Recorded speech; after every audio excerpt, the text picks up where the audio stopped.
Разом з вами ми хочемо забезпечити їм найкращий догляд. Брід. На тлі українського контрнаступу Росія може готувати черговий жест доброї волі. І для цього не бомбитиме Білгород чи навіть Вороніж, а щедро організує катастрофу на якійсь російській АЕС. Для чого це Кремлю, пояснював міністр оборони Олексій Резніков. Про поразку наступу московитів на Сході, про очікувані F-16, про те, як треба спілкуватися з російськими пропагандистами у Конгресі США і про плани висадки ворога в Одесі. Дивіться хроніку 433-го дня Великого вторгнення Росії у матеріалі Олексія Пасака. Мінус 100 тисяч окупантів лише від грудня. За оцінками Білого дому, у боях за останні 5 місяців ворог втратив понад 100 тисяч загарбників, з яких 20 тисяч убитими. Як заявив Джон Кірбі, речник із питань нацбезпеки, половина навічно хороших росіян – це найманці Вагнера. Що ж відбувається у Бахмуті? Спроба прориву через місто-фортецю провалена. У США наголошують, усі незначні здобутки московитів отримані жахливою ціною. Про те, що оборонна операція та стримування ворога на Сході триває, говорять і українські генерали. Командувач сухопутних військ ЗСУ був на Бахмутському напрямку. Разом із командирами ухвалили рішення, необхідні для максимальних втрат окупантів. Продовжуємо, попри всі прогнози, поради тримати Бахмут, знищувати Вагнера, знищити інші найбільш боєздатні підрозділи російської армії. Ми даємо можливість підготуватися нашим резервам, і ми готуємося самі до подальших дій. Дякую за вашу стійкість, мужність, героїзм при виконанні завдань і штурмових, і оборонних, недалік той час, коли ми будемо наступати.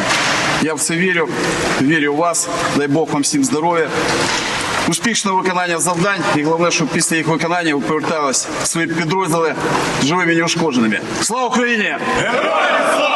Напередодні Сирський повідомляв, що ЗСУ на деяких ділянках посунули росіян у Бахмуті. Але щоб бій з Московією був рівним, Україні вкрай потрібні літаки. Міністр закордонних справ наголошує, що очікувані повітряними силами винищувачі F-16 обов'язково будуть. На думку Дмитра Кулеби, це залежатиме від позиції виробника літаків США і від результатів очікуваного контрнаступу. Про те, що світ уже зараз має готувати українських пілотів для нового парку авіації, говорить і посол України у Великій Британії.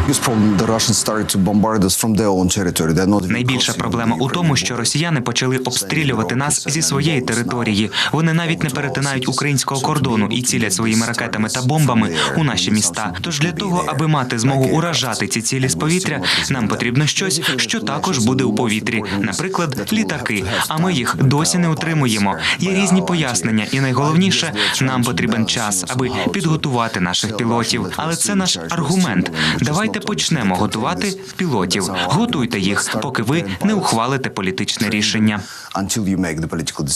А які несподівані рішення може готувати Москва? Міністр оборони Олексій Резніков у інтерв'ю агенції «Інтерфакс Україна» говорив про можливий черговий так званий жест доброї волі окупантів. Для цього треба лише техногенна катастрофа на території Росії. Резніков каже, що нині Кремль опрацьовує усі сценарії, якими можна виправдати поразку власного недовійська. Тож, якщо сфальшувати чи навіть спровокувати ймовірну аварію на російській АЕС чи ГЕС, буде причина залучити велику кількість армії і пояснити зменшення активності в Україні. А доки російські атомні станції ще оминають штучні катаклізми, постійна катастрофа переслідує окупантів на території України. Минулої доби не побачить жесту доброї волі ще понад 4,5 сотні загарбників. Знищено ще один танк московитів, бойову броньовану машину, 9 артилерійських систем, 3 системи протиповітряної оборони, оборони. Підбито ще один безпілотник, 15 крилатих ракет. На металобрухт перетворилися ще 6 одиниць автотехніки та одиниця спеціальної техніки рашистів. ЗСУ нищать ворога на передовій, світові політики нищать ворожу пропаганду перед десятками телекамер. Спікер Палати представників Конгресу США, республіканець Кевін Маккарті, різко зупинив російського пропагандиста, який чомусь вирішив, що він ставить запитання не у вільній країні, а на Первом каналі.